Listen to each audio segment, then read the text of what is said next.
قدم ہے راہ خدا تیرے غلاموں کا نقش قدم ہے راہ خدا تیرے غلاموں کا نقش قدم ہے راہ خدا وہ کیا بھٹک سکے جو یہ سراغ لے وہ کیا بھٹک سکے جو یہ سراغ لے کے چلے عہد میں عشق رخ کا داغ لے کے چلے لہد میں عشق رخ کا داغ لے کے چلے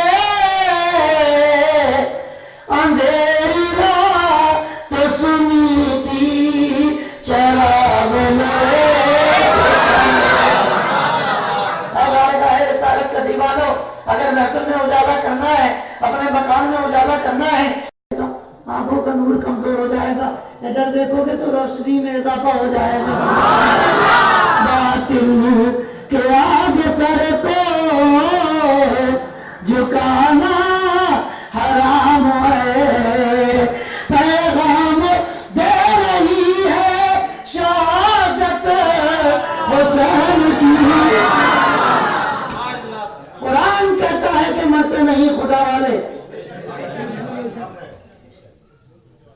مرتے نہیں ہے کون کہہ رہا یہ تو مگر نہیں کون کیا کہہ رہے صرف پاجامہ پہننے کا شوق نہیں ہے قرآن کہتا ہے میرے پاس وقت نہیں ہے ورنہ میں نہیں بتاتا قرآن پاک کا تم لکھ لو بیٹا مثال نہیں نوٹ کر لو ذہن میں نوٹ کر لو بس 14واں پارہ ہے 18ویں رکوع ہے کسی نبی کا ذکر نہیں کسی ولی کا ذکر نہیں کسی شہید کا ذکر تم لوگ بھی سننا بیٹا ہاں میرے بزرگوں آپ لوگ بھی سنو کسی نبی کا ذکر نہیں ہے کسی پیغمبر کا ذکر نہیں کسی شہید کا ذکر نہیں کسی ولی کا ذکر نہیں ہے کس کا ذکر ہے عام سنیوں کا ذکر ہے عام ایمان والوں کا ذکر ہے اللہ ارشاد فرماتا ہے من عمل صالحا من ذکر او انثى جو مرد یا عورت نیک عمل کر کے آئے گا اچھے عمل کر کے آئے گا اللہ فرماتا ہے میں اسے زندگی عطا کر دوں گا زمانہ کہے گا انتقال کر گیا ہے زمانہ کہے گا فنش ہو گیا ہے زمانہ کہے گا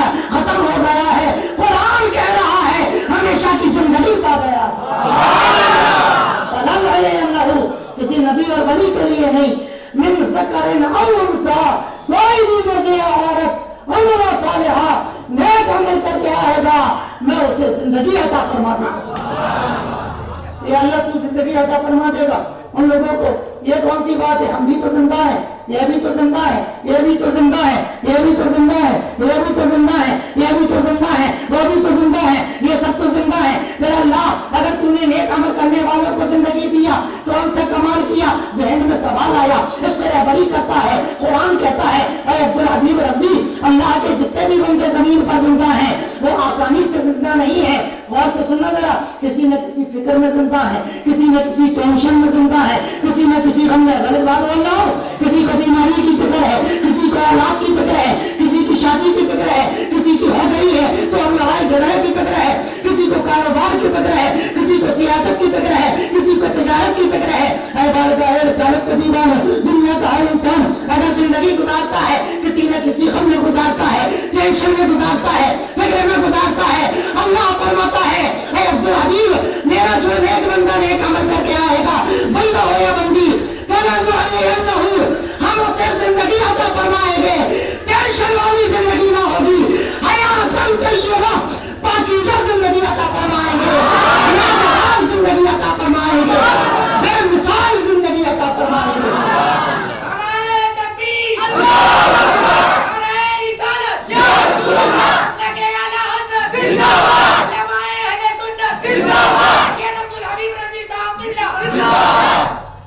اسی کو ہم نے کہا قرآن کہتا ہے کہ مرتے نہیں خدا والے یہ شان دنیا میں رکھتے ہیں مصطفیٰ والے قرآن کہتا ہے کہ مرتے نہیں خدا والے یہ شان دنیا میں رکھتے ہیں مصطفیٰ والے.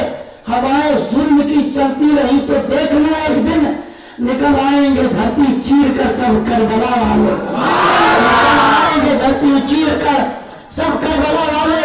اے بارگاہ رسالت پاک صلی اللہ تعالیٰ علیہ وسلم کے دیوانوں. ہاں یہ ذکر کی محفل کہاں تک پہنچی تھی؟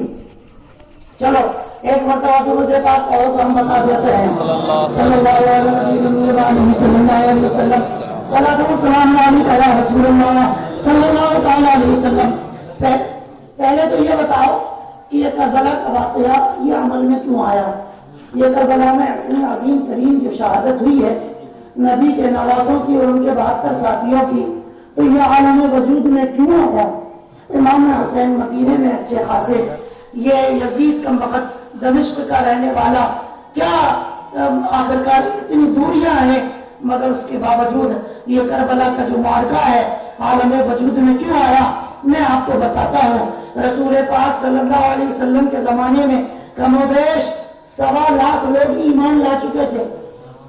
کتنے لوگ ایمان لا چکے تھے؟ کم و بیش. اب ایک بات بتاؤ، کسی انسان کے پاس 100-150 بکریاں ہیں، اگر ان کو آزاد چھوڑ دیا جائے، اگر ان کو کوئی گائیڈ کرنے والا نہ ہو، اگر ان کو کوئی چرواہا سنبھالنے والا نہ ہو، تو گھر تک آتے آتے 2-5 بکریاں تو غائب ہو جائیں. تو پھر یہاں تو 1.25 لاکھ امت ہو گئی تھی. کتنی امت؟ آجا میرے لال عمر میں ہم سے چوہا سبحان اللہ کا تو ہم بتاتے ہیں کتنی امت تھی سرکار کی. اگر سرکار کا پردہ ہو گیا ہے، سرکار نگاہوں سے اوجھل ہو گئے ہیں، اگر اب اس امت کی باغ ڈور سنبھالنے والا کوئی نہ ہوتا، اگر امت کی حفاظت کرنے والا کوئی نہ ہوتا، تو بولو ان کے بھٹکنے کا چانس تھا کہ نہیں تھا؟ بہکنے کا چانس تھا یا نہیں تھا؟ لہذا نبوت کا دروازہ بند ہو گیا. اللہ کے رسول نے جاتے جاتے اپنی امت کی حفاظت کے لیے صدیق اکبر رضی اللہ تعالی عنہ کو مامور کر دیا، یعنی کہ ان کو چھوڑا. اے ابو بکر، حدیث پاک کی شرح بیان کرتا ہوں، اے میرے پیارے ابو بکر، اب میری امت کی حفاظت تمہیں کرنا ہے، ان کو بھٹکنے نہیں دینا، گمراہ ہونے مت دینا. حضرت صدیق اکبر امت کو ہدایت دیتے رہے، امت کی بھلائی کا کام کرتے رہے. اب ان کا وصال ہو گیا، پردہ فرما گئے. جاتے جاتے حضرت عمر کو وہ ہدایت دے کے گئے، اے عمر، میرے جانے کے بعد پیارے آقا کی امت کو گڑبڑ مت ہونے دینا، بلکہ امت کے اندر ترقی کا مزاج پیدا کرتے رہنا، ان کو ہدایت کا نور دیتے رہنا، اچھے طریقے سے ان کو اتفاق اور اتحاد کی ڈوری میں جگا کر رہنا، یہ کہیں آپس میں گڑبڑا نہ جائیں، بہک نہ جائیں. حضرت عمر فاروق اعظم نے پھر سرکار کی امت کو سنبھالا. سمجھ رہے ہو نہیں سمجھ رہے ہو میری بات؟ نہیں سبھی حضرات بولو. بھائی کربلا کیوں عالم وجود میں آیا؟ میں شروع سے اور شارٹ کٹ میں یہ بتانا چاہتا ہوں، تو آپ حضرات سمجھ رہے ہیں نا میری بات؟ ابھی نہیں سمجھو گے تو مراٹھی میں تقریر کروں گا، ایسی کروں گا نا تو سمجھے گا نا ہم سمجھے گا، نہ کوئی مراٹھی میری تقریر سمجھے گا. ہاں سمجھ جاؤ، اس لیے اردو میں جو کہہ رہا ہوں وہ سمجھ جاؤ. کیا کہہ رہا تھا؟ حضرت عمر فاروق اعظم نے بڑی ترقی کی، قوم کا مزاج بدل دیا، لوگوں کو ہدایت کی ڈگر پر گامزن رکھا. اب ان کا پردہ فرمانے کا زمانہ آ گیا، ان کو شہید کر دیا. تو وہ جاتے جاتے حضرت عثمان ذو النورین اشارتاً یا چناؤ ہوتا تھا، بہرکیف انتخاب منتخب کیا جاتا تھا، بہرکیف ان کو اپنی دلی آرزو حضرت عثمان کے پاس پیش کر گئے. اے عثمان، میرے جانے کا وقت آیا، میرے پیارے آقا کی امت کا خیال رکھنا، اس کی بھلائی کا خیال رکھنا، اس کو بہکنے مت دینا، توحید و رسالت کے راستے پر اس کو مستحکم اور مضبوطی سے قائم رہنے دینا. اب میرے سرکار حضرت عثمان غنی پوری امت کو سنبھالے ہوئے ہیں، تبلیغ کر رہے ہیں، ان کو ہدایت کا نور دے رہے ہیں. چالو ہے کہ نہیں؟ چالو ہے نا؟ ہاں، ان کو ہدایت کا نور دے رہے ہیں. اب ان کی شہادت کا زمانہ آیا. اب انہوں نے کیا کیا؟ جاتے جاتے حضرت مولا علی زبان سے تو نہیں کہا مگر دل کا اظہار خیال پیش کر دیا ہے. تصور کی دنیا میں میں تو جا رہا ہوں، شہادت کا وقت آیا، کاش کہ میرے بعد مولا علی سرکار کی امت کی باغ ڈور سنبھال لیتے تو یہ امت کا گمراہ ہونے سے بچ جاتی، ہدایت کی راہ پر رہ جاتی. حضرت مولا علی نے پھر ساری امت کو سنبھالا اور اس کو بچا کر رکھا، ہدایت کے راستے پر رکھا. بولو شارٹ کٹ میں چلا کہ نہیں چلا؟ طریقے سے چلا کہ نہیں چلا, طریقے سے پورا بیان کیا کہ نہیں کیا. سرکار کے بعد اب بھی نہیں سمجھ میں آئے تو پھر ان کی سمجھ کو خدا ہی سمجھے. سمجھ میں آ رہا ہے نا. حضرت مولا علی کے بعد انہی کے زمانے میں حضرت امیر معاویہ نے کچھ غلط فہمی دونوں صحابہ اکرام کے بیچ میں ہوئی, تو حضرت امیر معاویہ نے ایک علاقے کے جس کے وہ گورنر تھے, یہ چیف منسٹر تھے, معاذ اللہ یہ دنیاوی جملہ بولنا نہیں چاہیے, آپ کو سمجھانے کے لیے بول رہا ہوں, تو انہوں نے اپنے علاقے میں اپنی آمریت اور اپنی حکومت و خلافت کا اعلان کر دیا. بہرکیف حضرت مولا علی کے بعد امام حسن اور امیر معاویہ علیہ الرضوان دونوں میں کچھ اختلاف چلتا رہا. پھر امام حسین اور حضرت امیر معاویہ کی دونوں کی فوجیں حضرت مولا علی کی شہادت کے بعد دونوں کی فوجیں آمنے سامنے آ گئی, اور جب امام حسن کے چاہنے والوں نے کہا کہ یہ خلافت و حکومت و سلطنت امام حسین کو ملنا چاہیے, اور یہی اس کے بارے سے ان کے چاہنے والوں نے کہا کہ نہیں بنو امیہ میں رہنا چاہیے, امیر معاویہ اس کے بارے سے, اور وہ نبی پاک کے صحابی ہیں. لہذا جب دونوں مسلمانوں کی فوجیں آمنے سامنے آ گئی, تلواروں سے تلواریں ٹکرانی تھی, مسلمانوں کا خون بہنا تھا. امام حسن نے فرمایا اے لوگوں میری وجہ سے یہ تخت سلطنتیہ ہے, حکومت و خلافت کی وجہ سے میرے نانا کے امتیوں کا خون بہے, یہ مجھے گوارا نہیں ہے. ایک کام کرو اے امیر معاویہ, آپ یہ خلافت اپنے پاس رکھ لو, مجھے اس کا کوئی لالچ نہیں ہے. میں تو یہ چاہتا تھا خلافت کی بات دور غلط جگہ نہ چلی جائے. آپ اگر یہ وعدہ کرو کہ آپ کا جب وصال ہو جائے گا, یہ آخری وقت آئے گا, تو یہ میرے خاندان کی امانت و حفاظت ہے, امانت و خلافت ہے, آپ اس کی حفاظت کریں گے, اور آخری وقت میں آپ یا تو مجھے واپس فرما دیں گے, اور اگر میں دنیا میں نہ رہوں تو میرے چھوٹے بھائی امام حسین کو واپس کر دیں گے. یہ وعدہ ہو گیا تھا, مگر کسی وجہ سے وعدے پر عمل نہیں ہو سکا. بچوں کہاں جا رہے ہو؟ میرے لال بیٹھو, میں بہت جلد ختم کروں گا, میں جلد ختم کروں نہ کروں وہ تو آپ کے یہاں 10 بجے کا تو جو ہے ختم کرنے کا نہیں, شرافت سے بیٹھنا, مائک بند کرنے کا آرڈر ہے. اگر کوئی کہے کہ 10 بجے محفل ختم کرنے کا آرڈر ہے تو پہلے وہ ہمیں لا کے دکھائے, ہائی کورٹ کا کوئی ایسا آرڈر لا کے دکھائے. مائک تو ہم بند کر دیں, ابھی بند کر دو, بغیر مائک کا تقریر سناؤ. یقین نہیں ہے لوگوں کو. ابھی بغداد محلہ اور کربلائے پاک سے کتنا روحانیت کا کرنٹ آیا, ان کو دکھاؤں گا. آواز پوری لیٹی ہوئی تھی کھڑی ہوئی کہ نہیں, نعت شریف سنائی کہ نہیں, منقبت سنائی کہ نہیں, اتنی کمزور آواز والے کی کیا حیثیت ہے کہ نعت شریف سنائے گا. مگر کرم ہے میرے سرکاروں کا کہ نبی کا نام لینے سے میرا بھی نام ہوتا ہے, نبی کی نعت کے سکتے میرا ہر کام ہوتا ہے. اے بارگاہ رسالت کا دیوان, اب حضرت امیر معاویہ کا وصال ہو گیا. وصال ہونے کے بعد اب حضرت امیر معاویہ کا جو لڑکا تھا نا, وہ بہت کمینہ تھا, اور وہ اتنا بڑا نالائق تھا کہ میں آپ کو بتا نہیں سکتا. اگر اس کی چلتی پھرتی تصویر دیکھنا ہو تو کتنا بڑا نالائق, چہرہ اس کا کتنا منحوس تھا. تو کبھی ٹی وی پہ ڈاکٹر ذاکر نائک کو دیکھ لو, اس کا نحوست کا فیضان اسی کو ملا. ڈاکٹر ذاکر کو ایک بار خواب میں اس کا آیا تھا تو اپنی خلافت سراپا مصیبت دے گیا تھا, ہاتھوں میں ہاتھ دے کر لے تو میرا دنیا میں نائب بن کے رہنا, اور جب تک رہنا میری تعریف کرتے رہنا, امام حسین کی شان میں گستاخی کرتے رہنا. کیا کہ نہیں کیا گستاخی, کیا کہ نہیں کیا, نہیں کیا تھا کہ نہیں. کیسا پہلے مفتی محمود اختر صاحب کلّا, جمال الدین صاحب کلّا نے اس کی گرفت کی تھی, ہوا تھا کہ نہیں. اسی وقت ہم نے یہ شعر لکھا تھا. کیا لکھا تھا, سناؤ کہ نہیں سناؤ, بولو. تعریف کی عزیز کی دوزخ, تعریف کی عزیز کی ذاکر ہے دوزخی, تعریف کی عزیز کی نائک ہے دوزخی, تعریف کی عزیز کی نائک ہے دوزخی. مہنگی پڑے گی اس کو عداوت حسین کی.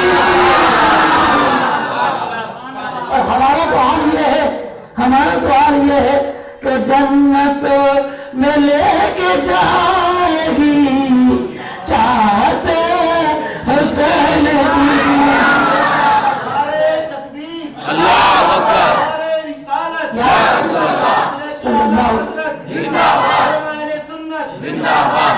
بارگاہ رسالت کا دیوانو، یزید کلمہ پڑھنے والوں میں سب سے پہلے داڑھی یزید نے کٹایا۔ کس نے کٹایا؟ خدا کے واسطے داڑھی مت کٹایا کرو، اللہ توفیق دے تو اپنے چہرے پر سجا لو، اللہ کا نور بھی ہے، یہ سنت رسول بھی ہے۔ آپ لوگ داڑھی نہیں رکھتے ہو نا؟ اچھا ایک بات بتاؤ، مہر کتنا دیتے حضرت بیوی کو؟ آج کل تو لوگ سستا ہی بنواتے ہیں، 11,000 20,000 21,000، لڑکی والے اگر ہوشیار ہیں تو 50,000، لڑکی کہیں شانی ہے تو 1 لاکھ۔ وہ سوچتی ہے تگڑا مہر بنوا لو طلاق نہیں ہوگا، حالانکہ طلاق اگر ہونا ہو تو کسی کا باپ بھی نہیں ہوتا ہے نا، وہ تو غصے میں ہو جاتی کہاں ہو۔ اچھا پھر وہ دولہا بھی سوچتا ہے بنوا لو، میرے باپ کو کیا جاتا ہے کون سا اس کو دے رہا ہے، بنا پڑوں کے اس سے مہر معاف کروا لیں گے، ہے نا بھائی؟ تو حالانکہ یہ غلط، مہر پہلے ادا کرنا چاہیے اور اتنا مہر۔ اور سن لو، طلاقوں کا جو رکنا ہے نا وہ مہر کی زیادتی سے نہیں رکتی ہے، طلاقیں تو تب رکتی ہے جب نوجوان دولہا امام حسین کے کردار کو اپنا لے اور اس کی بننے والی دلہن سید فاطمہ کے کردار کو اپنا لے، پھر اس گھر میں جھگڑا نہیں ہوتا ہے، طلاق نہیں ہوتی ہے، وہ گھر تو رشک جنت بن جاتا ہے۔ طلاق روکنا ہے تو یہ کرو، بچیوں کو کردار فاطمی سکھاؤ، اپنی بچیوں کو حضرت فاطمہ کی زندگی کے واقعات بتاؤ۔ میرے پاس وقت نہیں ہے ورنہ میں کھول کر بتاتا، آپ دنگ رہ جاتے۔ امام حسین کی والدہ سیدہ فاطمہ کس قدر شریعت پر خوبصورتی سے عمل کیا کرتی تھی۔ خیر آگے چلو، اے بارگاہ رسالت پاک صلی اللہ تعالی علیہ وسلم کے دیوانوں، ہم تو یہ عرض کر رہے تھے امام حسین علی مقام رضی اللہ تعالی عنہ نے صدیق اپنے نانا کی گود میں تربیت پائی ہے، صدیق اکبر کا زمانہ دیکھا، فاروق اعظم کا زمانہ۔ اور ایک بات سن لو، یزید شرابی تھا، یزید اب جو شراب پیے، سوچو وہ یزید کی عادتوں کو اپنا رہا ہے یا امام حسین سے محبت کر رہا ہے؟ بتائیے، افسوس کی بات ہے۔ خدا شراب نہ پیا کرو اللہ کے واسطے، ایک گھوٹ اگر حلق میں چلا جاتا ہے 40 دن کوئی عبادت اللہ قبول نہیں فرماتا ہے، کوئی دعا قبول نہیں فرماتا ہے، اور وہ 40 دن کے اندر اگر بغیر توبہ کے مر جائے گا، ہو سکتا ہے خاتمہ کفر پر ہو سکتا ہے خاتمہ بے ایمانی کے ساتھ ہو۔ لہذا توبہ کر لو۔ آج بیویوں کا جہیز دینے والوں، جہیز دینے میں لوگ گھبراتے ہیں، جہیز دینے سے لوگ کتراتے ہیں۔ ارے میرے سرکار ارشاد فرماتے ہیں کہ ایک ایمان والے کو ایک بیوی کے جہیز سے گھبراتا ہے، جو مصطفیٰ کا دیوانہ چہرے پہ داڑھی سجا لے گا، اللہ تبارک و تعالی اس کی طرف سے جنت کی 70 حوروں کا مہر ادا فرما دے گا۔ 70 حوروں کا مہر، 70 حوریں، تو پتہ چلا مہر کب ادا ہوگا؟ جب ملیں گی تب ادا ہوگا۔ تو کیا اللہ کے رسول فرما رہے ہیں کہ بندہ جو چہرے پر داڑھی سجا لے گا اللہ اسے 70 حوریں عطا فرمائے گا۔ اب سوچو دنیا کی بیویاں اتنے نخرے والی ہیں تو جنت کی حوریں کتنے نخرے کریں گی؟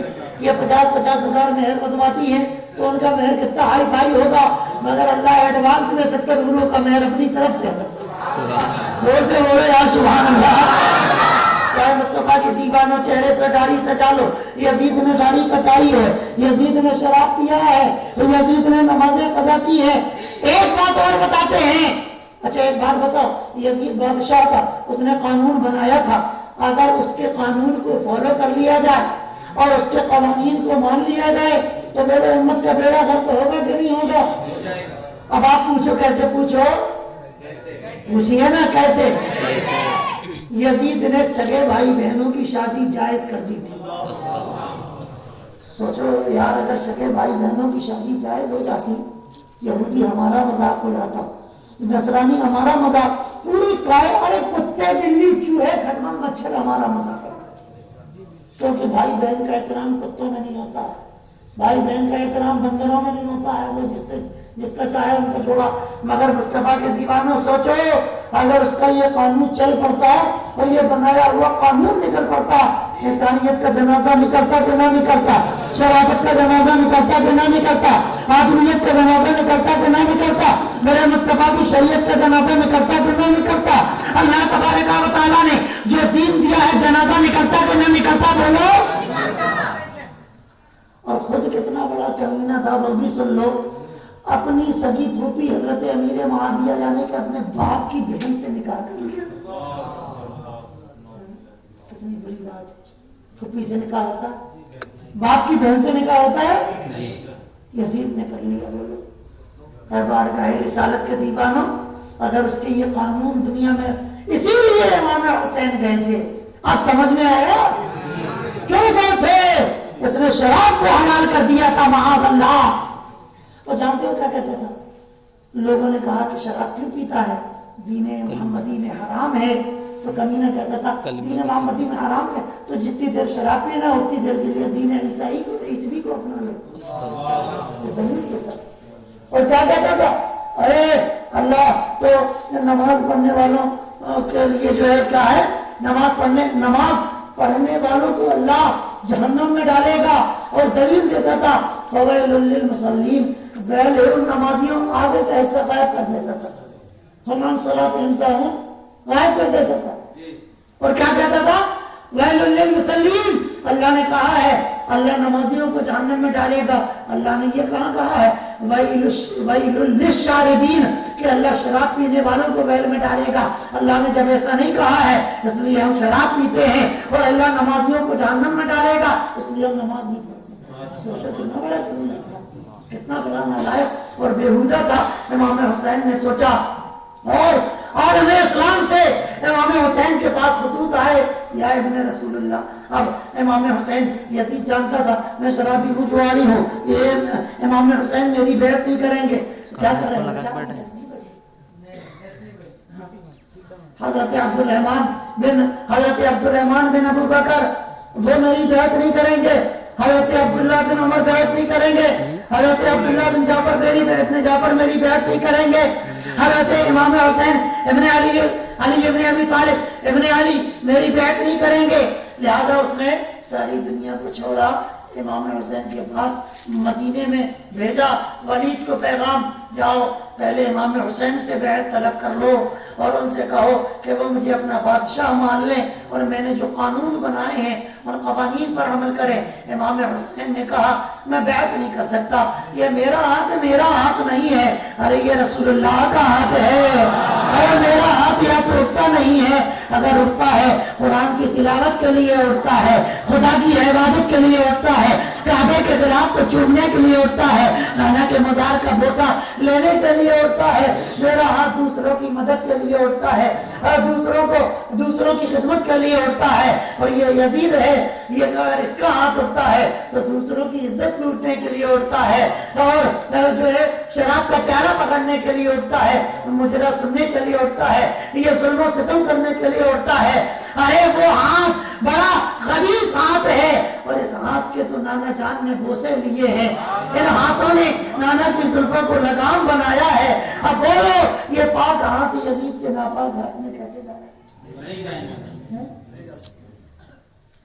بار بار تم تعجب نہیں ہوتا کہ اتنے دن سے روز تقریر کر رہی ہے، نئے نئے قرآن کے لاتے کہاں سے نہیں ہوتا؟ پھر بھی اپنے یہاں تقریر نہیں کراتے ہو، اتفاق سے نہیں ہوتا۔ بارگاہ یہ کئی روز سے ساتھ میں ہمارے شروع سے بارگاہ رسالت کے دیوانوں۔ تو پھر یزید نے کہا اگر امام حسین بیعت نہ کریں تو معاذ اللہ ان کو شہید کر دیا جائے۔ تو استغفر اللہ، کیا کر دیا جائے؟ امام حسین علی مقام رضی اللہ تعالی عنہ کی شہادت کے لیے جب اس نے مدینے کے گورنر کو آرڈر دیا تو مدینے کا گورنر امام حسین کی بارگاہ میں پہنچا اور کہنے لگا یا ابن رسول اللہ، اس طریقے سے یزید کا حکم آیا ہے، اب بتائیے کہ آپ میں کیا کروں؟ اے بارگاہ رسالت کے دیوانوں، وہ نبی کا لاڈلا، وہ نبی کا چاہنے والا، بولو سبحان اللہ۔ ارشاد فرمایا اے ولید، میں نے امام حسین، میں نے علی ابن ابی طالب اور فاطمہ کی گود میں پرورش پائی ہے، یہ نبی کا نواسہ سر کٹا دے گا، مگر یزید کے ہاتھوں میں ہاتھ دینا گوارا نہیں کرے گا، ہاتھ میں ہاتھ دینا گوارا کیوں؟ سارا کام تو ہاتھ ہی سے ہوتا ہے۔ بیوی کو قبول کیا، قاضی کے ہاتھ میں ہاتھ دے تو پھر قبول کیا؟ میں نے اپنا ہاتھ پیر کے ذریعے غوث اعظم کے ہاتھ میں دیا، بعد میں کہنا پہلے ہاتھوں میں ہاتھ دے دو۔ جب کوئی فائل کانٹیکٹ کی سائن ہو جاتی ہے نا، تو پھر وہ کاروباری لوگ، تو وہ امریکہ سے سفید بندر آتا ہے نا، پھر وہ ہمارے یہاں کے وزیر اعظم سے ملتا ہے، اور جب سگنیچر ہو جاتا ہے تو ہاتھ ملاتا ہے۔ سارا لفڑا ہاتھ کا ہے، ساری اچھائیاں ہاتھ کی ہیں، ساری برائیاں ہاتھ کی ہے۔ مرید بننا ہے ہاتھوں میں ہاتھ دو، بیوی کو قبول کرنا ہے ہاتھوں میں ہاتھ دو، کسی سے دوستی کرنا ہے ہاتھوں میں ہاتھ دو، کسی سے وعدہ اور عہد نبھانا ہے ہاتھوں، ایسے ہی ہوتا ہے نا۔ تو اللہ نے بھی فرمایا رسولہ، جو اللہ کا چاہنے والا ہے وہ اللہ اور اس کے رسول کے دشمنوں سے دوستی کا ہاتھ نہیں ملاتا۔ جب سارے کام ہاتھ سے ہوتے ہیں تو اللہ نے بھی اس آیت میں ہاتھ ہی کا ذکر کیا کہ خدا و رسول کے دشمنوں سے ایمان والا دوستی کہاں؟ دشمنوں کے لیے یہ کہا، اور دوستوں کے لیے کیا کہا؟ انما یبایعونک ید اللہ فوق ایدیہم۔ اے پیارے مصطفیٰ، جو تیرے ہاتھوں میں ہاتھ دے کر تجھ سے بیعت کر رہے ہیں نا، وہ در حقیقت تیرے ہاتھوں میں نہیں، اللہ کے ہاتھوں میں اپنا ہاتھ دے رہے ہیں۔ سبحان اللہ، ان کے ہاتھوں پر تو اللہ ہی کا ہاتھ ہے۔ ہاتھ کی بات چل رہی ہے نا، تو امام حسین نے بھی کہا ہاتھ تو نہیں دوں گا، جوتا چاہیے دے دوں گا، چپل چاہیے دے دوں گا، گھوڑا مانگے دے دوں گا، بکری مانگے دے دوں گا، اپنا ہاتھ تو پھر امام حسین نے جب یہ کہا تو خواجہ خواجگاں فخر ہندوستہ عطائے رسول گلشن ہدایت سے پھول سرکار غریب نواز، جن کے بارے میں کسی دیوانے نے کہا ہمیں کیا نہیں ملا ہے خواجہ تیری گلی میں، خواجہ تیری گلی میں رب کا پتہ ملا ہے، رب کا پتہ ملا ہے، خواجہ تیری گلی میں، خواجہ تیری گلی۔ ہمیں دین ملا، بولے کس سے ملا؟ خواجہ سے۔ سبحان اللہ، شاباش میرے لال۔ ہمیں دین کس سے ملا؟ ایمان کس سے ملا؟ اسلام کس سے ملا؟ قرآن کس سے ملا؟ نمازیں کس سے ملی؟ وضو کا طریقہ کس سے ملا؟ مصطفیٰ کا دامن کس سے ملا؟ حضور کی شفاعت کس سے ملی؟ اب بتائیے چھوٹے پجامے والے کتنے نالائق ہیں۔ خواجہ جو لے کر آئے اسے لے کے بھگ گئے، اور جو لے کر آیا اسے چھوڑ کے چلے گئے، ہے نا۔ خواجہ لے کے آئے، خواجہ کو چھوڑ دیا، اور خواجہ غریب نواز جو لے کر آئے اسے لیا اور لے کے بھاگ کے چلے گئے، خواجہ کو چھوڑ دیا۔ اے مصطفیٰ کے دیوانوں بولو، کمینہ پن کیا کہ نہیں کیا؟ نہیں کیا؟ تیری ذات تو کیا بھلی ہے کہ خدا کا تو ولی ہے، کہ خدا سے تیری ذات تو کیا بھلی ہے کہ خدا کا تو ولی ہے، کہ خدا کا تو ولی ہے۔ یہ عطا مصطفیٰ ہے، یہ عطا مصطفیٰ ہے، خواجہ تیری گلی خواجہ تیری گلی تیری گلی میں۔ سبحان اللہ۔ امام حسین نے فرمایا سر کٹا دوں گا مگر یزید کے ہاتھوں میں ہاتھ۔ کہا کہ ٹھیک ہے، تلوار سنبھالیے اور جنگ کے لیے تیار ہو جائیے۔ امام حسین نے فرمایا ولید یہ میرے نانا کا شہر ہے یار، کچھ تو شرم کر۔ یار نہیں کہا تھا وہ منحوس، کہاں یاری کے قابل تھا، وہ تو دھوکے سے نکل گیا میری زبان سے۔ فرمایا اے شہید، نہیں سبقت لسانی کے سبب ہو گیا ایسا۔ فرمایا اے ولید، کہا میرے نانا کا شہر، اس کی پاکیزہ گلیاں، لوگ اس کی مٹی کو اپنی آنکھوں کا سرما لگا بناتے ہیں، فرشتے مدینے کے سرزمین اور گرد و غبار کو اپنی آنکھوں میں بساتے پیشانی سے لگاتے ہیں۔ اس سرزمین پر میرے نانا کی امت کا خون بہائے گا ایسا ممکن نہیں ہے، لہذا پھر حضرت آپ بیعت کرنے کے لیے تیار ہو جاؤ. فرمایا نہیں، میں فاسق و فاجر کی بیعت نہیں کروں گا، میں فاسق کی بیعت. پتہ چلا فاسقوں کی بیعت کرنا حرام ہے، فاسقوں کی بیعت کرنا حرام ہے. جو شریعت کا پابند نہ ہو اس سے مرید ہونا، ہاں عورتوں سے پردہ نہ کرے اس سے مرید ہونا. شریعت تمہارے باپ کی نہیں ہے، رسول پاک کی ہے. اے مصطفیٰ کے دیوانو، طبیعت کے مطابق زندگی نہ گزارا کرو، ارے گزارنا ہے شریعت کے مطابق زندگی گزارا کرو. اور شریعت ناچنے گانے مٹکنے ڈھول تاشوں میں مٹکنے کا نام نہیں ہے. خدا کی بارگاہ میں سر جھکا دینے کا نام شریعت ہے. رسول اللہ کی بارگاہ میں دل کا نذرانہ پیش کر دینے کا نام شریعت ہے. اے مصطفیٰ کے دیوانو، فرمایا میں مرید ہاتھوں میں ہاتھ نہیں دیتا. تو کہا ٹھیک ہے. آپ نے فرمایا پھر میں مکے چلے جاتا ہوں، میری وجہ سے نانا کا شہر پاکیزہ وہ مدینے سے خون سے رنگین ہو، یہ میری غیرت کو گوارا نہیں ہے، لہذا میں مدینہ چھوڑ دوں گا، مکہ المکرمہ چلا جاؤں گا. یہ کہہ کر آپ واپس تشریف لائے. آپ نے اپنے ساتھیوں سے کہا، چاہنے والوں سے کہا، آپ نے اپنے ماننے والوں سے کہا کہ اے میرے ساتھیوں، اب ہم کو مدینہ المنورہ چھوڑ دینا ہے، ہمیشہ کے لیے نانا کے شہر کو الوداع کر دینا ہے. اگر یہاں رہوں گا تو میری وجہ سے فساد اور جھگڑا ہوگا، لہذا چلو چلتے ہیں اور مکہ المکرمہ میں ہم جائیں گے، وہیں رہیں گے، پھر کوئی ہم سے جھگڑا نہیں کرے گا. کیوں؟ مکہ شریف کے اندر جون کو نہیں مار سکتے، کھٹمل کو نہیں مار سکتے، شکار نہیں کر سکتے، اللہ کا پاکیزہ گھر ہے، کسی سے جھگڑا نہیں کر سکتے، کسی سے لڑائی نہیں کر سکتے، لہذا ہم وہاں رہیں گے تو یزید ہم سے جھگڑا نہیں کرے گا. لہذا سامان سفر تیار کر لو.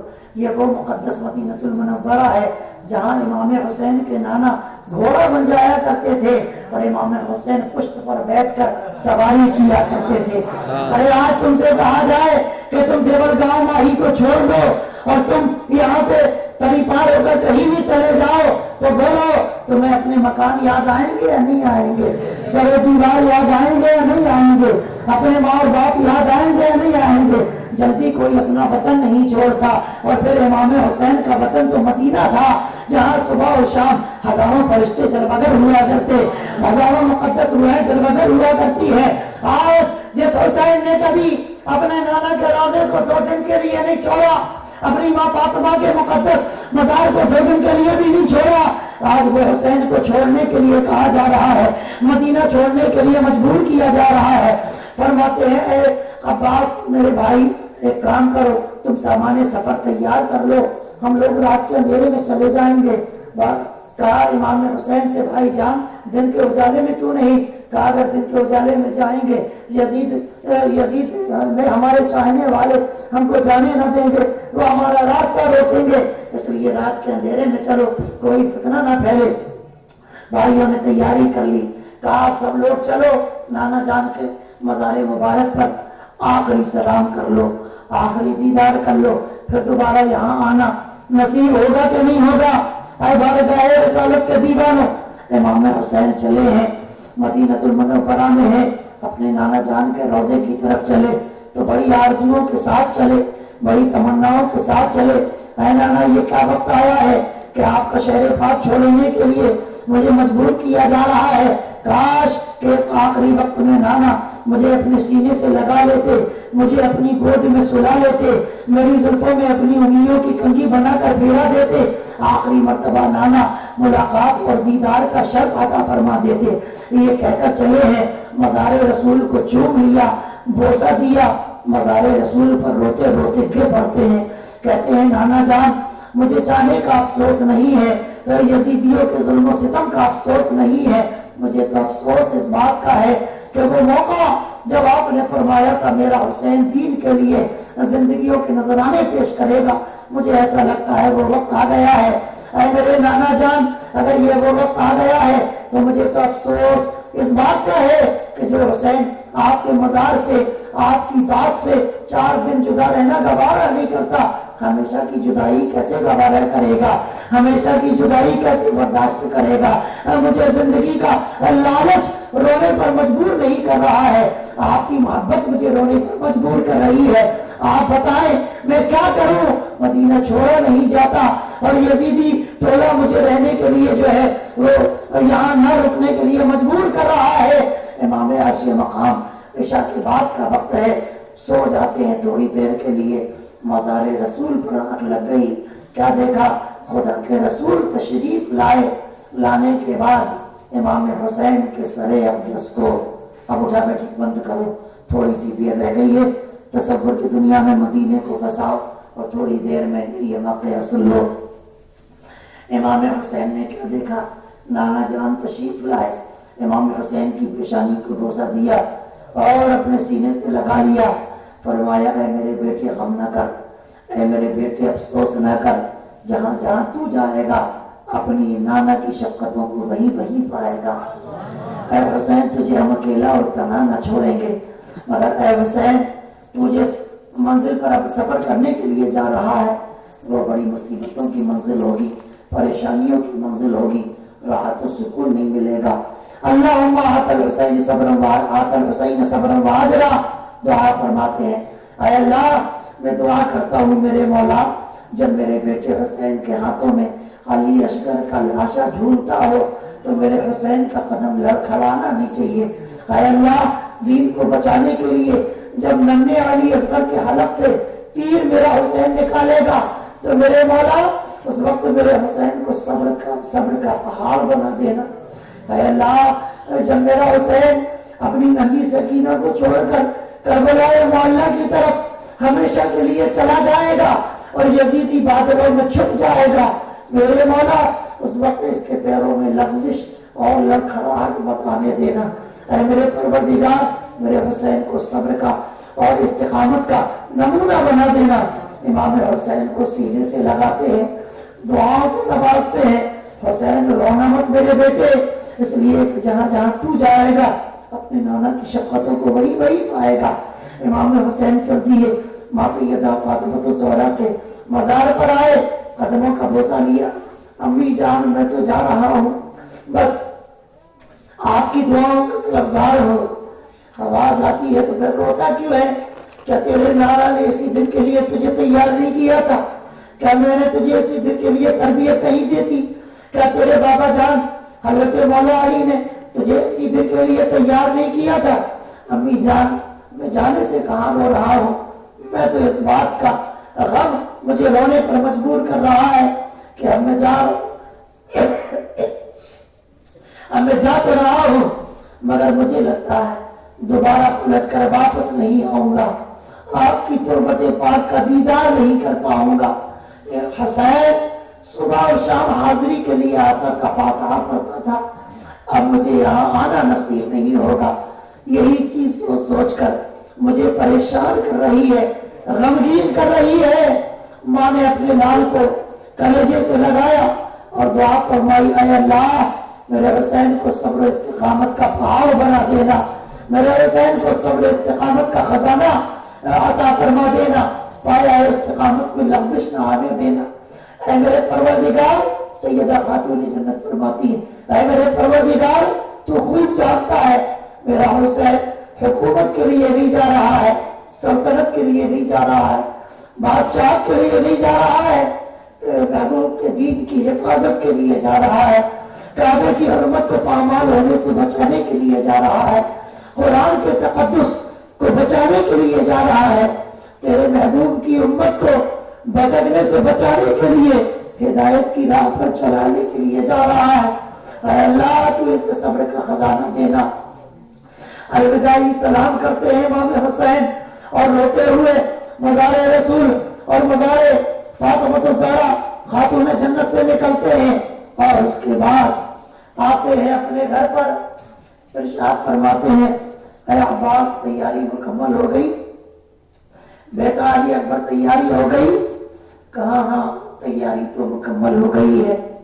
کہا چلو جلدی جلدی گھوڑوں پر زین کسو اور اونٹوں کو نکالو، اب ہمیں ہمیشہ کے لیے مدینہ چھوڑ جانا ہے، اب ہمیں پلٹ کر کبھی دوبارہ یہاں نانا کے شہر میں قدم نہیں رکھنا ہے۔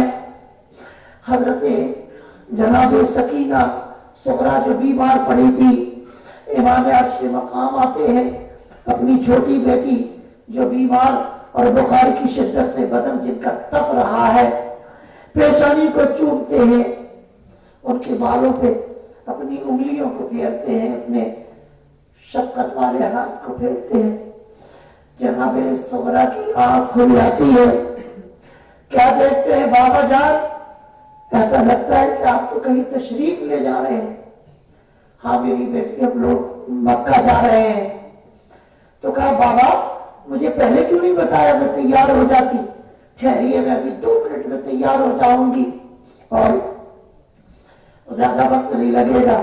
امام حسین فرماتے نہیں میری بیٹی، تم لیٹو، اس سفر میں تمہارا جانے کا جو ہے وہ کوئی ارادہ نہیں ہے لے جانے کا، لہذا تم لیٹو صبر و سکون کے ساتھ۔ فرماتی ہے بابا جان یہ کیا کر رہے ہیں؟ اپنی صغرا کو یہ کس کے حوالے اور کیوں چھوڑ کر جا رہے ہیں؟ اے میرے بابا جان، اگر آپ ہی مجھے چھوڑ کر چلے جائیں گے تو میری زندگی کی ساعتیں کس کے سہارے گزرے گی؟ میں آپ کے سینے سے لپٹ کر روزانہ سوتی ہوں، میں کس کے ساتھ سوؤں گی؟ اور جب مجھے اپنے بابا جان کی یاد ستائے گی تو میں کسے اپنا بابا کہہ کر پکاروں گی؟ بابا جان مجھے تنہا چھوڑ کر نہ جائیے، اپنے سے دور کر کے نہ جائیے۔ فرماتے ہیں میری بیٹی رکھتے جگر صبر کر، اللہ نے تیرے مقدر میں یہی رکھا ہے، یہی رہنا ہے۔ اب سیدہ جناب صغرا التجا کر رہی ہے، اے امی شہربانو کم از کم آپ تو میرے لیے کہہ دو کہ بابا مجھے ساتھ لے کر چلے۔ اے امی لیلا میرے باپ آپ تو میری سفارش کرو، بابا جان مجھے اپنے ساتھ لے کر چلے۔ اے علی اکبر بھائی جان آپ تو کم سے کم کہہ دو، آپ جانتے ہو نا کہ میں آپ لوگوں کے بغیر کبھی ایک دن کے لیے بھی نہیں رہی۔ آپ لوگ نہ جانے کتنے دن کے لیے جا رہے ہو اور نہ جانے صغرا کو کون سی سزا دے کر جا رہے ہو، مجھے تنہا نہ چھوڑو بابا۔ امام حسین فرماتے نہیں بیٹی، اس منزل میں تمہارا جانا وہ بہتر اور مناسب نہیں ہے۔ فرماتی ہے اچھا بابا پھر یہی بتا دو کہ پلٹ کر کب آؤ گے اور اپنی صغرا سے ملاقات کب کرو گے؟ امام حسین فرماتے ہیں بیٹا جلدی ملاقات ہوگی، اور دل میں کہتے ہیں میری بیٹی اب بروز قیامت ہی ملاقات ہوگی۔ اتنا کہہ کر سینے سے لگایا، صبر کی تلقین فرمائی اور فرمایا جاؤ حضرت علی اصغر کو گود میں لے لو۔ فرمایا نہیں بابا جان مجھے افسوس ہو رہا ہے کہ میں بیمار پڑی تھی، علی اصغر کو لے کر آپ جا رہے ہیں، میں اس کے لیے اچھے سے کپڑے بھی تیار کر کے نہیں دے سکی، میں کیسے علی اصغر کو اپنی گود میں لوں؟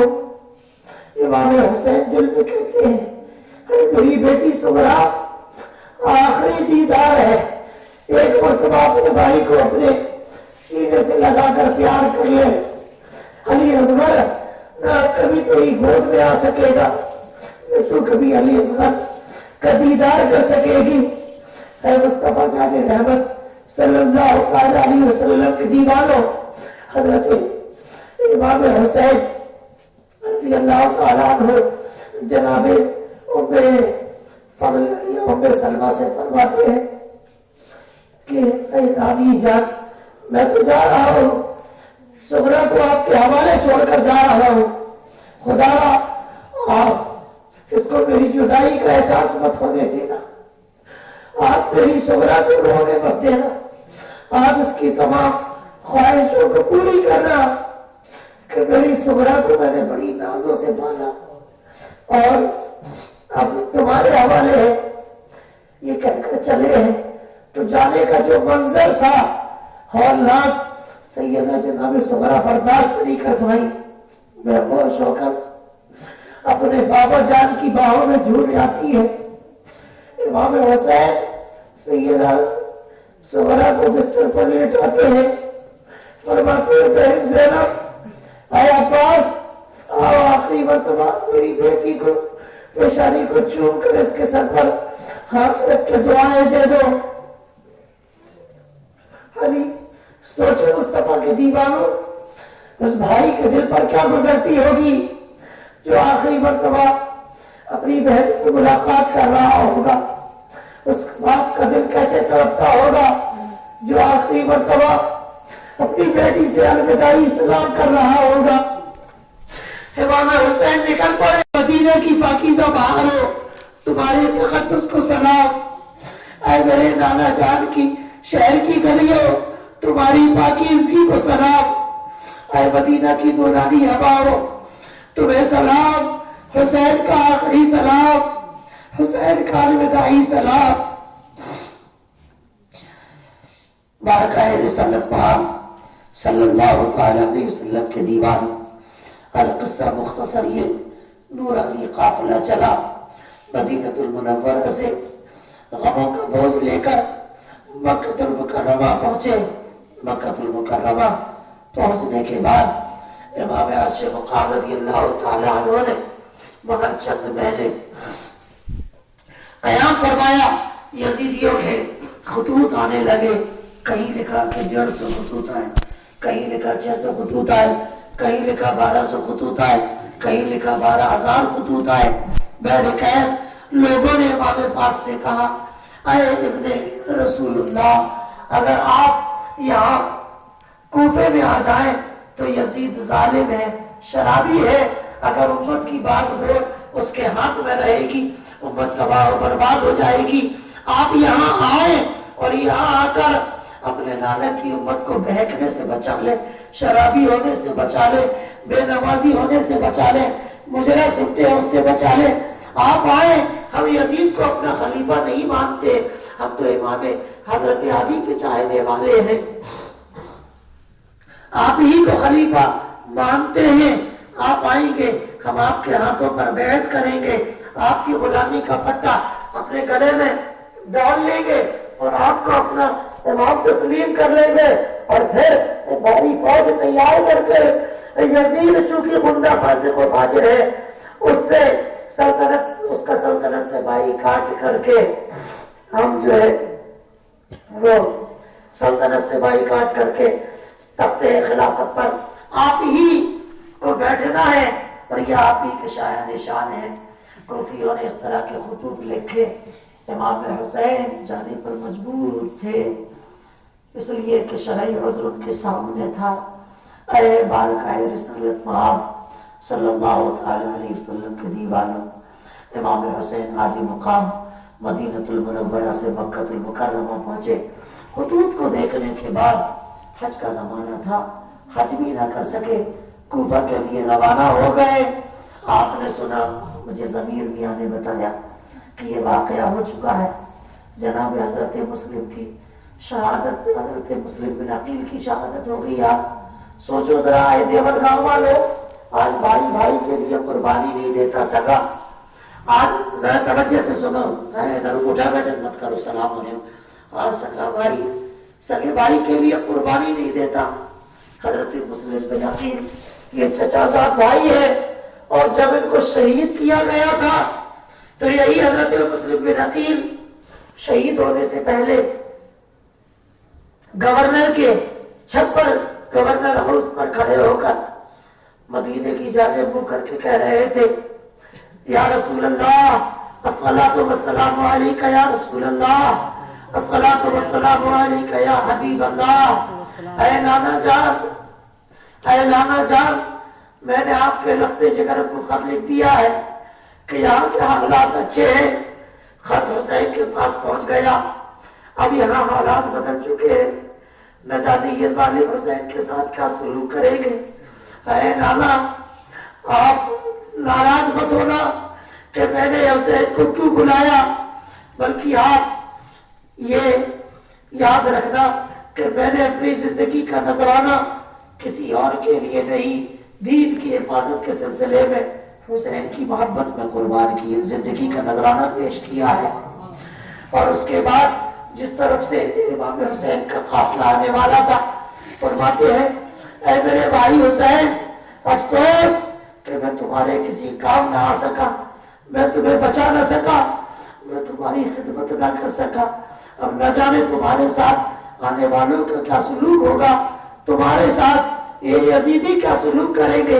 مگر اے حسین تیرے بھائی مسلم کے اختیار میں اتنا ہی تھا کہ وہ زندگی کا نذرانہ تیرے قدموں میں پیش کر دیتا، تیری محبت میں لٹا دیتا۔ اے حسین تیری عظمت کو سلام، اے حسین تیرے پاکیزہ رتبے کو سلام، اے حسین تیرے مقدس مرتبے کو سلام۔ میں تو جا رہا ہوں، جاتے جاتے تیری بارگاہ میں صلاۃ و سلام کی سوغات پیش کر کے جا رہا ہوں۔ اتنا کہا اور ظالموں نے آپ کا سر تن سے جدا کر دیا۔ انا للہ و انا الیہ راجعون، کھڑے ہو جائیں اور بارگاہ رسالت میں درود و سلام کا نذرانہ محبت پیش فرمائیں۔ پڑھیں مصطفیٰ جان